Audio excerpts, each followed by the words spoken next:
Dad adjusted the seat on one of the extra bikes for Jimmy. Then he handed him a bike helmet. "Safety first," he said. "The road to town is very busy." "We'll be careful," Sheila promised. "I took a course in bicycle safety, so I know all of the rules." "What don't you know?" I muttered. "I don't know how to turn perfect cartwheels," Sheila said. "But with Muriel's help, I'm improving." I jumped on my bike and rode away from the house, leaving Jimmy and Sheila behind. At the end of the dirt road, I turned right and pedaled as fast as I could. I pedaled harder and faster than I ever had before. By the time I got to the big hill, I was really huffing and puffing. My heart was racing, and with the wind blowing in my face, I was gulping air. By then, I was way ahead of Jimmy and Sheila. Who cares about the two of them anyway? Who cares that all of a sudden her face doesn't make him feel sick? I struggled to make it to the top of the hill without slowing down. I was breathing as hard as I could when something flew into my mouth. I coughed, I gagged, I swallowed. I think it was a fly. I think I swallowed a fly. I gagged again and braked so fast I flew off my bike. Lucky for me, I was wearing a helmet and landed in a soft dirt on the side of the road. In a couple of minutes, Jimmy and Sheila pulled up next to me and jumped off their bikes. "What happened?" Jimmy asked. "I swallowed something. I think it was a fly." "A fly?" he said. "I was going really fast, breathing hard, and it flew right into my mouth." "How do you know it was a fly?" Sheila asked. "What else could it be?" I said.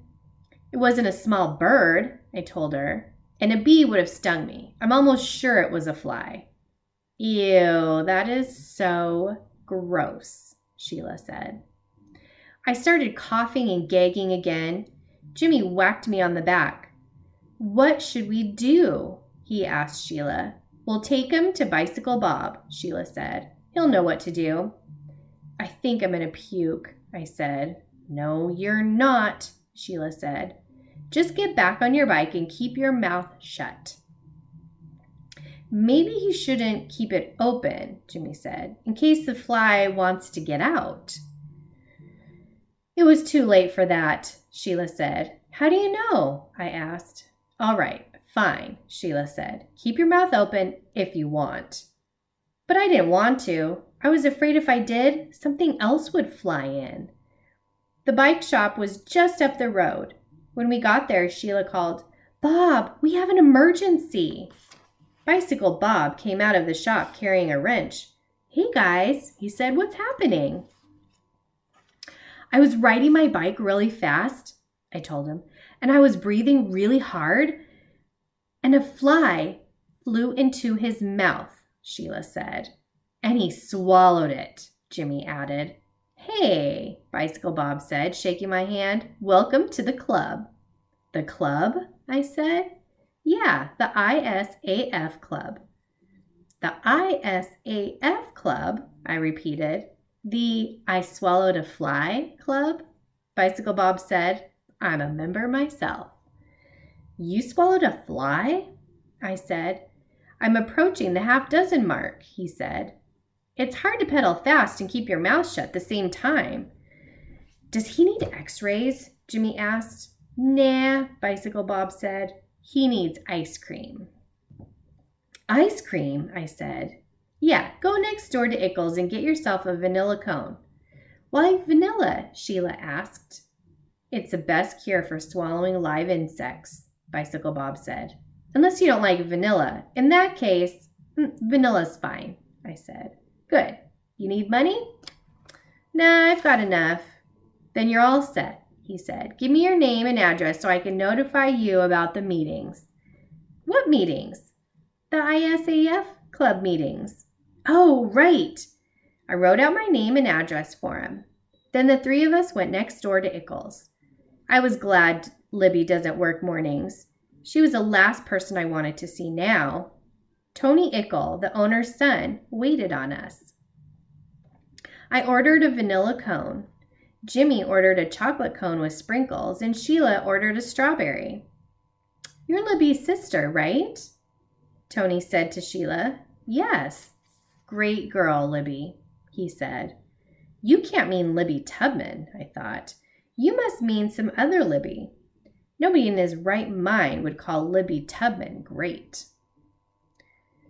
What a hunk, Sheila said as we left the store with our cones. No wonder Libby loves to go to work. We sat in the little park next to Ickles and ate our ice cream. It felt weird to be eating ice cream at 10 o'clock in the morning. When we were done, Jimmy wiped his hands on his jeans and said, Okay, I'm ready for the library. We walked our bikes up the street, but when we got to the library, I said, I'll wait out here. Don't you want to see Izzy? Sheila asked. Don't you want to tell her you swallowed a fly? Somebody has to watch the bikes, I said. Nobody's going to steal our bikes, Sheila said. This isn't New York City. Plenty of bikes get stolen here, I said. Just read the local paper. Peter's such a worrier, Sheila told Jimmy. I don't worry, I think ahead. Too bad you didn't think ahead before you swallowed that fly, Sheila said. The two of them went inside. They're probably going to tell Isabel about the fly, I thought. She'll probably come out and see if I'm okay. She'll remind me about the baseball book I put on hold. And if she looks at me in that way she did the other day, I'll get all dizzy again. Then Jimmy and Sheila will know the truth. They weren't gone for long. Izzy's not there, Jimmy said, disappointed. She only works afternoons. Too bad, I said. What's so great about swallowing a fly? Fudge said. That night, we were having an outdoor barbecue to celebrate the first warm night of our vacation. One time, I swallowed a turtle. We know, I told him, and I had to go to the hospital. We know, I told him. Everybody was worried, he said, and sad too. Nobody was sad but me, I said, because it was my turtle. I remember that turtle, Jimmy said.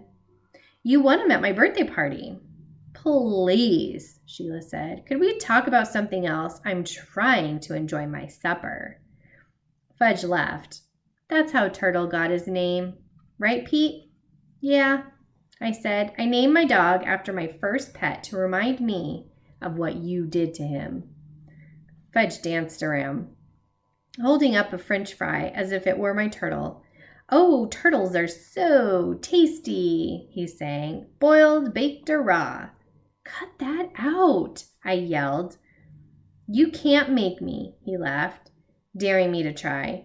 Oh, yes, I can. I reached out and grabbed him, then poured my whole cup of juice over his head. He looked surprised. Pete, he cried, as the juice dripped down his face. How could you do that to me? It was easier than I thought, I said.